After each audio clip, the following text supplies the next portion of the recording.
My parents left Friday morning. Weekend trip, back Sunday. I was 16. I'd been home alone before. It wasn't a big deal. I went to bed around midnight. I was almost asleep when I heard the laughter. Faint, downstairs, high-pitched and soft, like something playing in another room.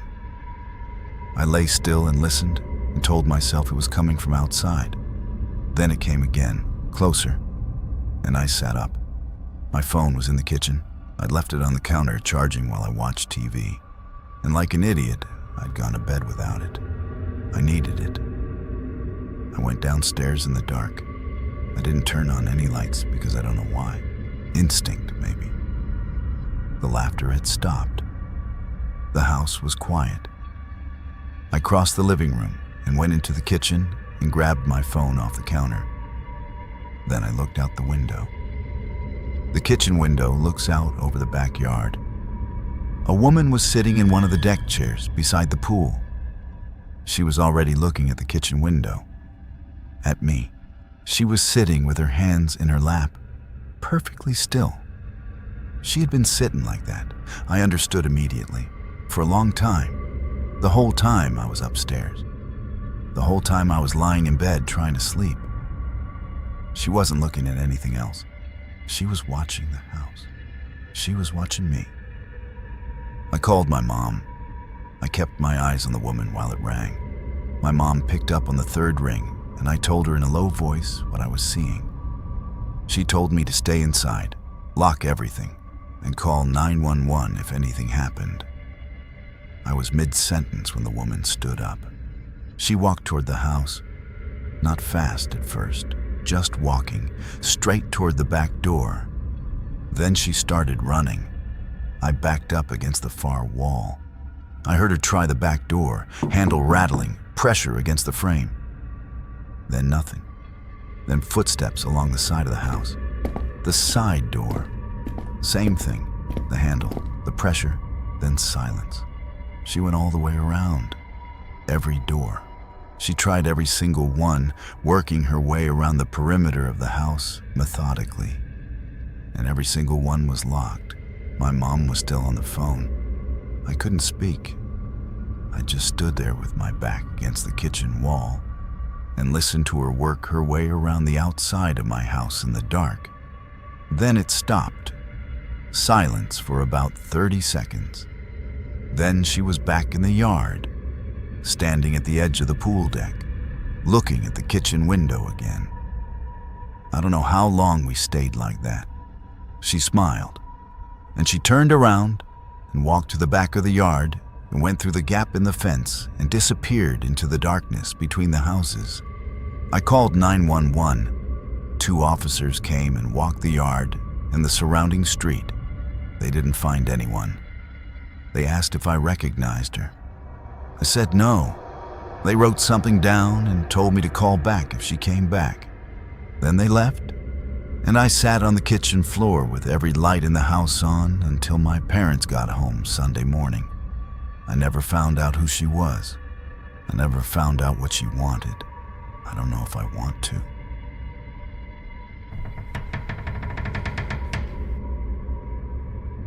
My parents left Thursday morning for my aunt's wedding. I was 17, had school on Friday, and didn't feel like spending an entire weekend sitting through wedding stuff anyway. They'd be back Sunday night, 3 days alone. At first, everything was normal. Thursday night, I opened a new box of granola and had a couple bowls before bed. The next morning, the box was almost empty. I remember standing there, staring at it. I knew I'd eaten some, but not that much.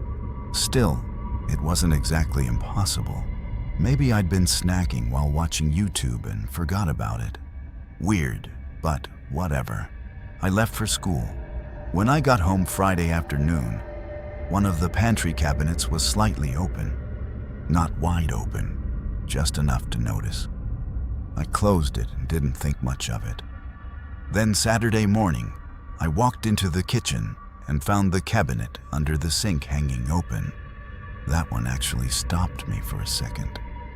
I never used that cabinet, ever. It was just cleaning supplies and random stuff my parents kept down there. I stood there looking at it, trying to remember the last time I'd even touched that door. Nothing came to mind. For the first time, something felt off, just enough to make me uncomfortable. I checked every door in the house. Front door, back door, garage. Everything was locked. Nothing looked disturbed. Nothing was missing. Eventually, I convinced myself I was overthinking it. Old houses make weird noises. Cabinets don't always shut properly. And when you're home alone, your brain starts connecting things that probably aren't connected. At least that's what I told myself. Then Saturday night, something moved inside the wall. A weird movement. I was lying in bed around 2 in the night when I heard it. A slow shifting sound from somewhere in the upstairs hallway. Like someone adjusting their weight on the other side of the drywall. I froze. The sound continued for a few seconds, then slowly moved farther down the hall and stopped. I don't think I slept at all after that. The next morning, I started checking the hallway.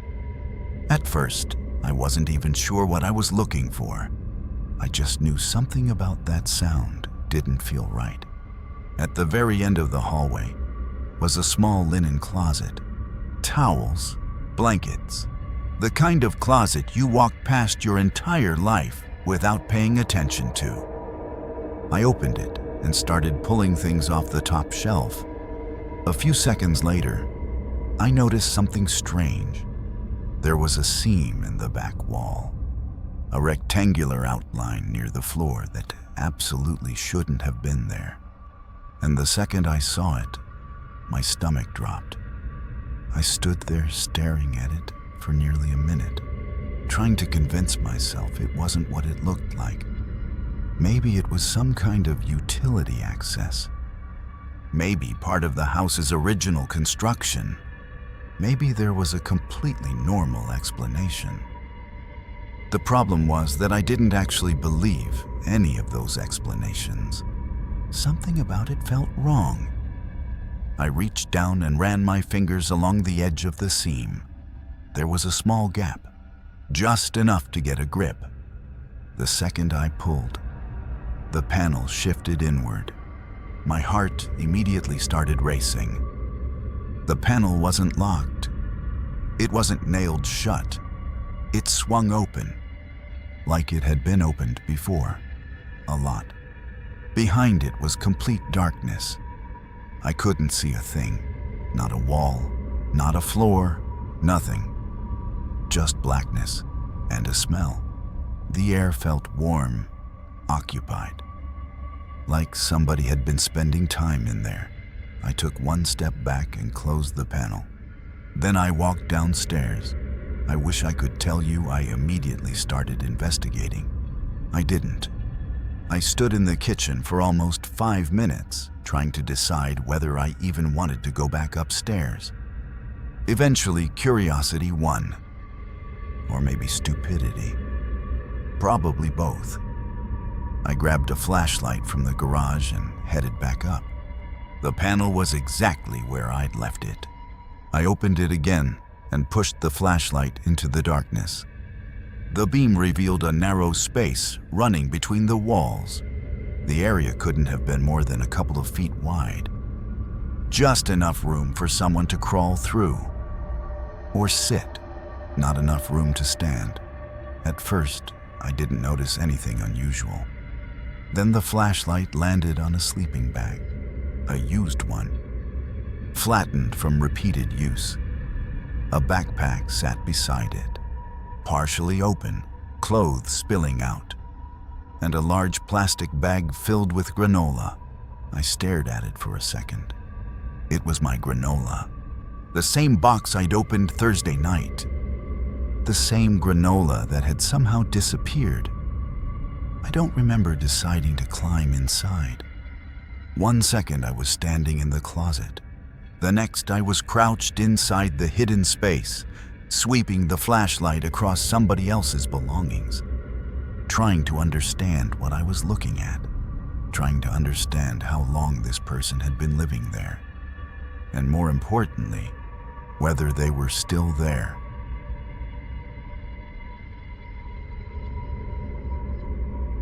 It was past 11 when I noticed the dog in my backyard. Medium-sized, dark coat, no collar I could see. It was standing at the far end of the yard, facing my storage shed, with its whole body pointed at it, like a compass needle. Not sniffing around, not wandering, just standing there, locked onto the shed, barking in a low, continuous rhythm that had a mechanical quality to it. Same interval, same pitch, over and over.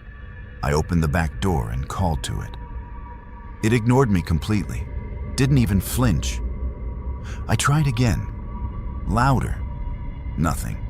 The dog just stood there barking at my shed. I watched it for about a minute from the doorway, waiting for it to lose interest. It didn't. Whatever it had decided was in that shed, it was certain about it. So I went outside. I crossed the yard in the dark, the dog still barking beside me when I reached it, still not acknowledging me at all. Up close, the barking was worse, tight and urgent, the kind a dog makes when it's not going to stop.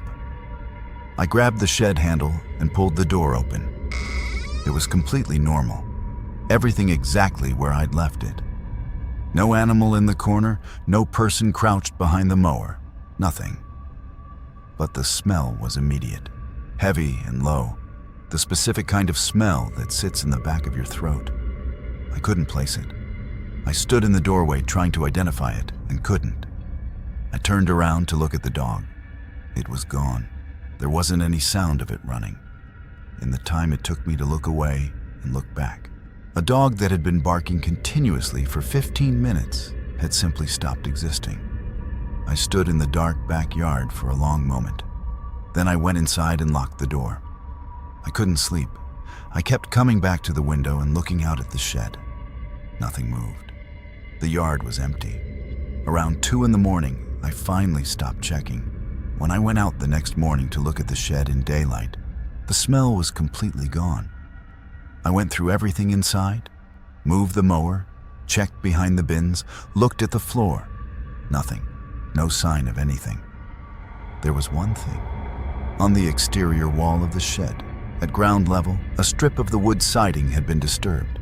The grass in front of it was compressed in a rough line, as if something had been dragged from there toward the back fence. The compression was fresh. I still don't know what the dog smelled, or what left those marks in the grass. But the second I opened that shed, the dog stopped barking, like that was all it had been waiting for.